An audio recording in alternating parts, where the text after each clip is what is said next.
என் மனைவியை நேரில் பார்த்து மன்னிப்பு கேட்கும் வாய்ப்பு எனக்கு இன்னும் கிடைக்கவில்லை.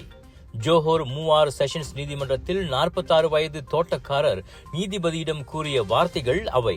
பத்துபஹாட் அயர் ஈத்தாமிலுள்ள இடைநிலைப் பள்ளியொன்றின் கைவிடப்பட்ட ஆசிரியர் குடியிருப்பின் கழிவறையில் வைத்து மாணவியை கற்பழித்ததாக அவ்வாடவர் குற்றம் சாட்டப்பட்டிருந்தார்.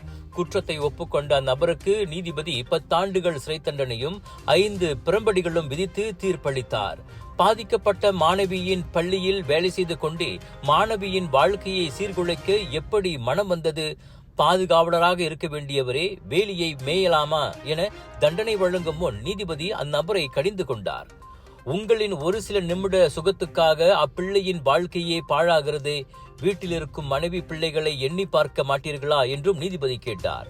ஜூலை 24ஆம் தேதி பிற்பகல் 3:30 மணி வாக்கில் தனது காதலனை பார்ப்பதற்காக அந்த ஆசிரியர் குடியிருப்பு பக்கமாக போன போது 3ஆம் படிவ பெண்ணை தடுத்து அத்தோட்டக்காரர் கற்பழித்ததாக குற்றச்சாட்டில் தெரிவிக்கப்பட்டது.